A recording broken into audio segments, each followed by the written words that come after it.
Hello everyone. Razorblade Mango here, and happy Halloween. So, similar to last year, Halloween, I will be talking about the latest Silent Hill game, which is Silent Hill F. Now, this is an interesting game for a number of reasons. It is the first original, full Silent Hill game in a very long time. It's the first one that's not actually set in the town of Silent Hill. And it takes us back in time to the 1960s. And it has to do with this young woman named Hinako as she navigates the town of Ibisugaoka after the town is consumed by this fog. And in typical Silent Hill fashion, she has to solve puzzles, fight enemies, experience strange, disturbing things in this game, but we'll get to that. Right off the bat, and this doesn't sound like it's saying much, but this is easily the best mainline Silent Hill game since 3.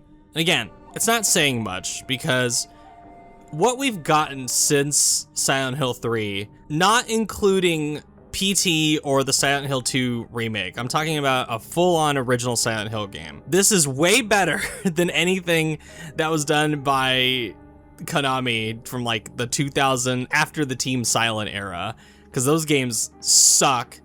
And I do think this is better than The Room, because as much as I like elements of The Room, there are a lot of problems with that game that I found after playing it again pretty recently, actually. This is also a game that I like and I respect, but it's one that I wish I liked more. It's one of those but games for me. Not B-U-T-T but the kind of game where I give a compliment and then follow it up with a but and state a caveat. Because this is a game where I do like or appreciate every element of it, but I think each element of this game has one or two big caveats to it that hold me back from really appreciating and loving it like I want to. Truth be told, I actually like Silent Hill 2 Remake more than this, and I didn't think I'd be saying that after all these years, but here we are, because I was really on board with this game when it was first announced. I've never had a problem with this game not being set in the town of Silent Hill. I've never had a problem with them taking it back to the 1960s and doing something that's way more J-horror and weird and shit like that compared to the atmosphere of Silent Hill 1 through 4. I think what's really cool about this game is that it's one of those games that requires a lot of commitment and work to see the full story that this game has to offer, because you need to finish it 3 times in very specific ways for the latter 2 playthroughs and progress up to like New Game Plus in the end to see the full story. Now, this shouldn't be surprising if you're familiar with Ryukishio 7, because he does a lot of like repetition, time loop kind of stuff in his work. But I was impressed by the risk Silent Hill F took by doing this, because they must have known that many people would just stop after the first ending and not be aware or not interested in pursuing the true ending. So I commend Neobards for their commitment to this method of storytelling. And I think it should convey how much I enjoyed the story that I was willing to go to this length to finish it, to do 3 full playthroughs of this game. And then like a quarter playthrough in order to get the gag ending that fans of the series could probably figure out what that entails. And I think as far as the writing goes, it's a little bit more of a mixed bag, because I think some of the stuff is really good. I really like the disturbing implications that this game brings to the table, especially regarding the lack of autonomy and individuality that young women in Japan experienced during that time due to cultural expectations. Thinking about that kind of stuff is what to me was way more interesting and disturbing. What the game implies and suggests to me is far more effective than the moments designed right out of the gate to shock you visually with like violence or something like that, or a scare. And This, unfortunately, in certain aspects, tends to have a problem I have with a lot of video game writing these days, is that I think the writing spells out a little too much through the dialogue, where there are just these long moments where the characters just stand and just blab out everything that they're thinking and feeling to each other, where I feel like a less is more approach would have been more effective for me personally. And speaking of shocking, given the hyperbole I heard going into this game, it was nowhere near as disturbing as I expected it to be. I mean, the one moment that made me go, oh my god, out loud, was the one that everybody who has played this game or seen that moment has talked about. And I'm not going to spoil it here, but if you know what I'm talking about. Atmosphere, art direction, incredible. Creature design, incredible. I love the look of this game. LOVE, like I always say, highlighter, bold, italics, everything. Love the look of this game. I've loved it since the very moment I saw it in the debut trailer. I've loved it in all the subsequent things I've seen about the game, and I love it here. I think moving the game to this kind of quiet country town in the 1960s and surrounding it in fog and gross shit around it is it was a brilliant idea to do this. It was so inspired, and I think the way they executed it is so good. And then there are the set pieces that have to do with going to the more like realms of the dead. And that stuff to me visually is less interesting compared to the actually being in the town and seeing the fog and the creatures roaming around and the decay and all of that.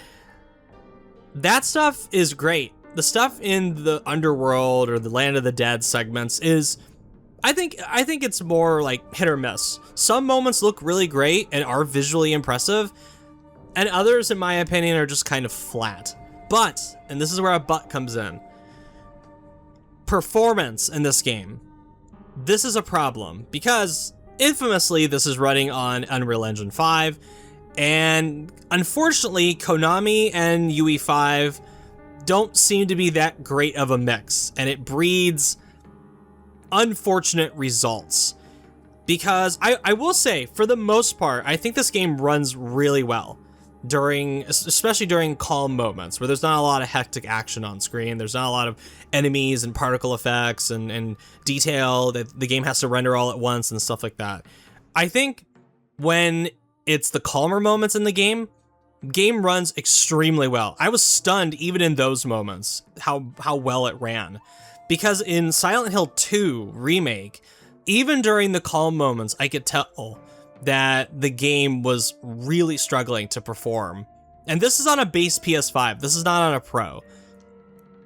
Unfortunately, when combat gets really hectic in this game, or there are tons of effects and assets on screen at once, the frame rate hitches a lot.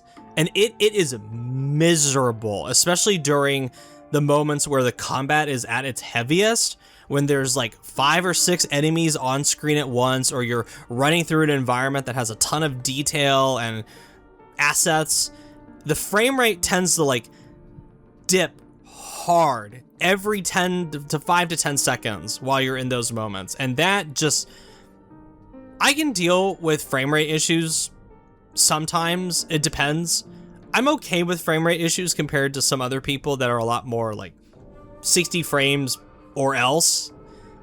This to me is unacceptable, because if you're gonna ask your player to do 3 full playthroughs of this game, there should not be any moments that you are dreading due to performance. And unfortunately, it's during like the climax of the game is when this is at its worst.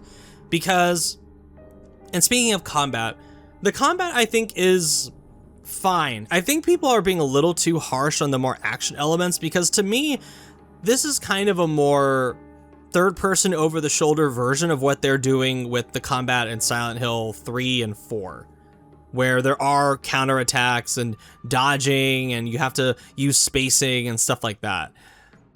But I really disliked this combat on higher difficulties, because the enemies become way too spongy for my liking. And the combat becomes even worse, or it's at its worst, I guess I should say, even in story mode. when you are stopped from progressing in an area until you kill a large enemy type that spawns mobs. And these are by far the worst moments in the game.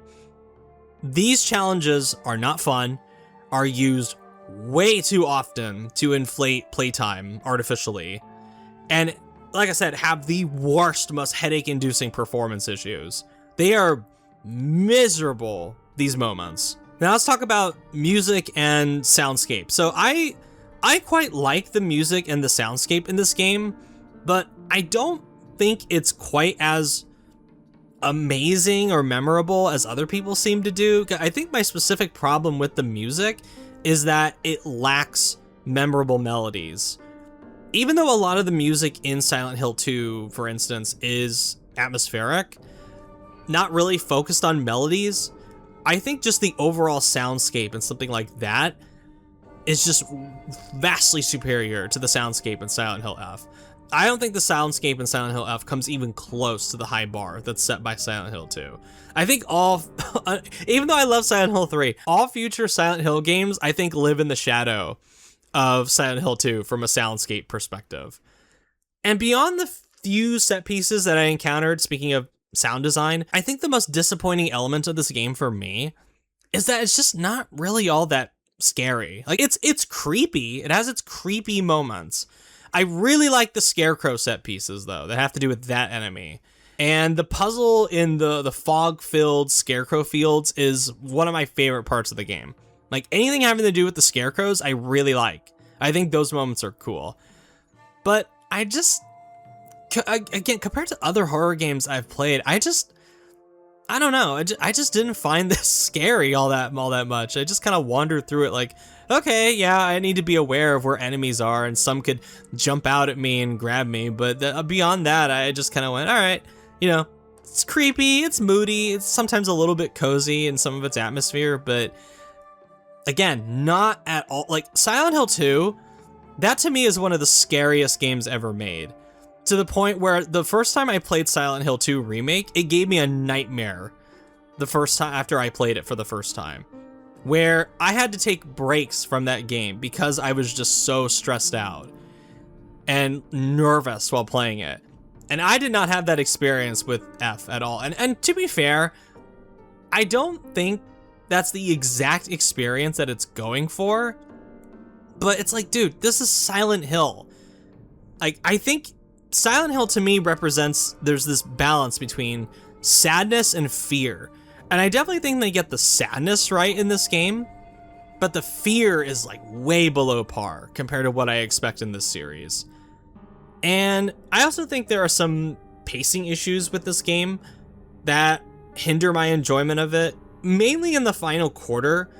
I think the game is about an hour too long, and it does a poor job of building excitement to its conclusion. I feel like the momentum just is very much not fluid, and it's really weirdly broken up. And again, like I said earlier, there are way too many of the progress gating combat arenas and in the final corner, and it just becomes extremely obnoxious and annoying, especially when the game makes you do 3 full playthroughs to see the true ending. And, you know, speaking of the true ending, I was impressed actually by the amount of effort they put into New Game Plus and New Game Plus Plus by adding new cutscenes, bosses, puzzles, areas, shortcuts to improve pacing. That one I really liked. And collectibles. One minor but much appreciated quality of life feature is that when you try to skip a cutscene on New Game Plus and Plus Plus playthroughs, the game will tell you while you're holding the X button to skip a cutscene if you're skipping a cutscene that has new story moments in it. So for people who don't want to watch everything in this game and want to get through it quicker, when you're doing those playthroughs 2 and 3 to see the true ending, you can skip the cutscenes that don't have any new moments and yet know when to watch the ones that do. I love that. I hope more games with this kind of New Game Plus system include this feature. It's if they don't, any game that doesn't from this point on, that is inexcusable. That to me is such an easy addition that is an amazing quality of life feature. I love it. I think the performances are also all good as well.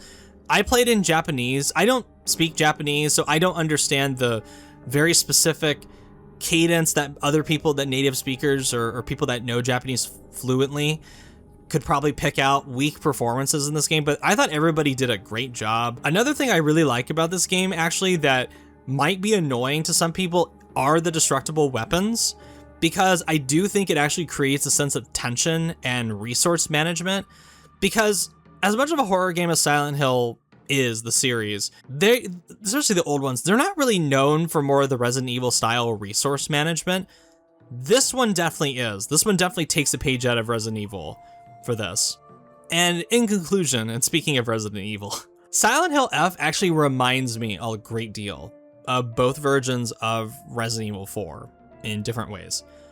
So it reminds me of the original Resident Evil 4 because it's forging this new path in its respective series by trying to have one foot in survival horror and then the other one in a more modern combat-focused gameplay design. And I think this is doing a good job of progressing the series forward. As I've heard, it is alienating to purist Silent Hill fans, but I think if you're willing to give it a chance, I think this actually does a really good job of melding what came before and the new thing they're trying to do with this kind of Silent Hill, and I quite dig it. However, it also reminds me of RE4 Remake because they are both horror games that I play and finish and then think to myself, yeah, that was good.